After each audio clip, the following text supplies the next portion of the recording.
Permisi Pak, aku yang lagi melamun dikagetkan suara sekretarisku tersebut. Ada apa? Maaf Pak, itu, ada apa? Intonasiku sengaja kutinggikan. Desi menunduk, aku tahu ia sengaja memanggilku. Biasanya ia akan menyuruhku memakan nasi yang sudah ia beli, padahal aku tidak menyuruhnya. Moodku lagi malas makan, aku menghela nafas dengan kasar. Suruh Ibrahim bawa ke sini. Aku akan makan jika Ibrahim yang membawanya untukku. Aku sengaja berbohong agar terhindar dari Desi. Baik Pak, Desi mengangguk kecil dan memutar tubuhnya lalu meninggalkanku. Aku hanya mengelengkan kepala heran, padahal sudah kucuekin masih saja ia perhatian kepadaku. Karyawan yang satu itu selalu saja memerhatikanku. Bahkan masalah yang sepele pun jika itu mengenai diriku dia pasti tahu. Ah dasar memang wanita. Tak berapa lama Ibrahim datang membawa nampan yang berisi piring yang di atasnya ada nasi bungkus dan minuman, duduk di sampingku Brahim. Makan nasinya, tapi Pak, mau ngebantah. Ia menggelengkan kepalanya lalu membuka nasinya dan mulai menyuap ke mulutnya. Aku belum lapar, nanti jika lapar aku akan pesan sendiri. Nikmati makanmu. Baik Pak, hari ini setelah lama enggak main ke rumah Sofyan, akhirnya aku putuskan untuk mendatangi rumahnya sekaligus sowan kepada orang tuanya. Mereka memang menganggapku seperti anaknya sendiri, maklum anak cowok hanya Sofyan itu pun dia kurang dekat dengan orang tuanya. Katanya dahulu waktu SMA suka kesal kalau dia dikatain anak papa. Anak mama karena perhatian keduanya yang membuat iri teman-temannya makanya ia membuat jarak dengan orang tuanya. Tapi sejak aku merasa aku dispesialkan dari Sofyan, aku pun menjaga jarak dari keluarga tersebut. Aku tidak mau Sofyan membenciku karena kasih sayang orang tuanya tumpah ke aku semua. Assalamualaikum. Waalaikumsalam. Loh kok kamu Ham? Aku kaget seorang wanita berkerudung yang membukakan gerbang untukku. Wanita tersebut mirip dengan Sriati. Benar kamu Sriati? Ia mengangguk. Kamu kerja di sini? Aku pernah mendengar ia bekerja sebagai art di kota. Tak kusangka ia bekerja di rumah Sofyan. Iya, Ham. Baru atau sudah lama? Kami berdua berjalan menuju pintu rumah. Baru enggak juga, sudah 1 tahun lebih di sini. Oh pantes saja, waktu kuliah aku tidak bertemu denganmu di sini. Saat itu aku sering ke sini. Oh ya, ngapain? Aku dekat dengan keluarga ini dan Sofyan temanku, bahkan kami bekerja bersama satu kantor.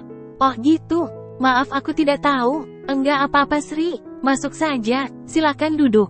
Aku panggil dan Sofyan dulu. Aku mengangguk dan tersenyum melihat punggung Sri yang sudah menghilang masuk ke dalam rumah.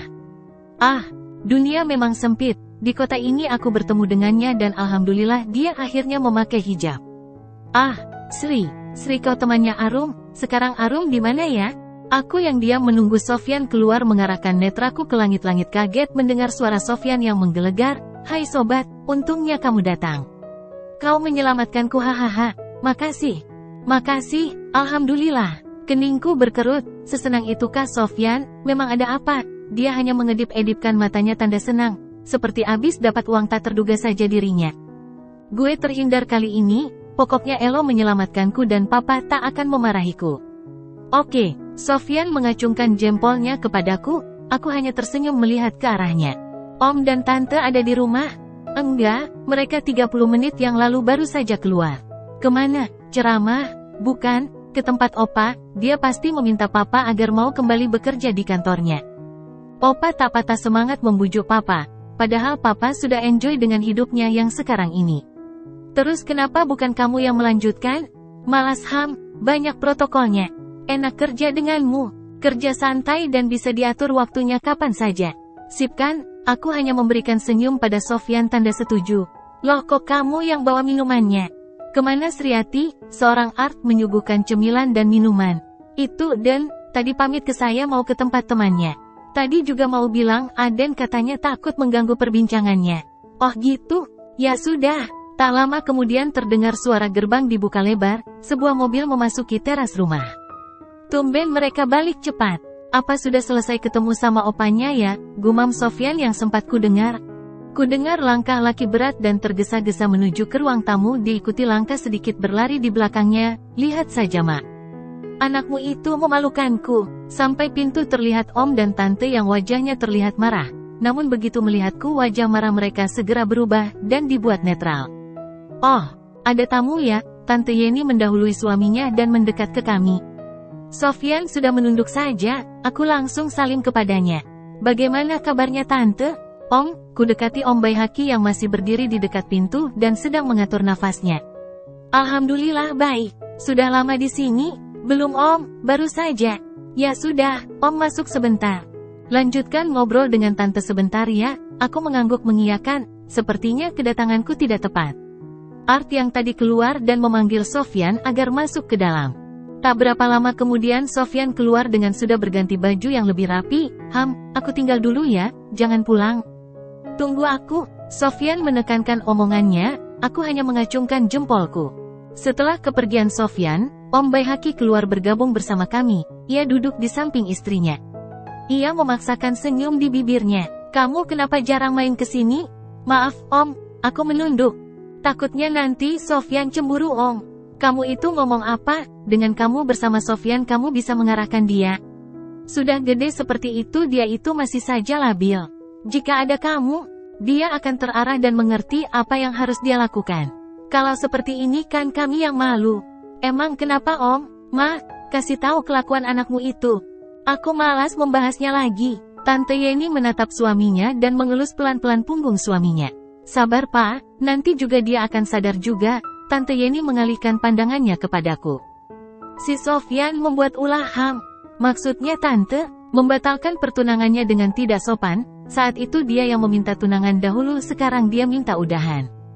Pusing kami. Tante Yeni memijat-mijat pelipisnya. Aku mengerutkan dahiku, jadinya benaran Sofyan putus. Maaf Tante, Om, saya bukannya ikut campur. Tapi jika sudah tidak ada kecocokan mumpung belum menikah.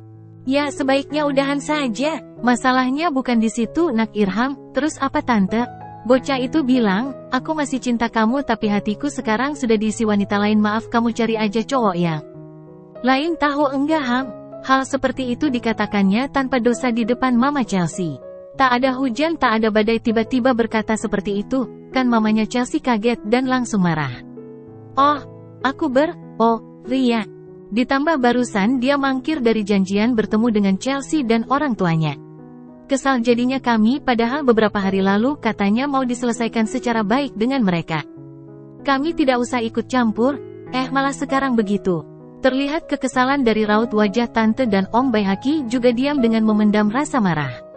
Sebenarnya Om, Tante, dia juga bilang ke saya katanya dia masih cinta ke Chelsea tapi, aku menjeda ucapanku. Tapi hatinya tergoda oleh wanita lain. Kamu tahu siapa wanita itu Om Baihaki langsung duduk tegak. Ia penasaran dengan jawabanku. Saya enggak tahu Om, maaf. Dia hanya bilang bertemu wanita di depan masjid. Itu saja Om. Om Baihaki membuang nafas kasar. Bocah itu bisa begitu ya, padahal aku tidak begitu. Dosa apa yang telah kuperbuat? Om Baihaki menepuk jidatnya sendiri lalu menggeleng-gelengkan kepala tak percaya dengan tindakan anaknya. Bersambung.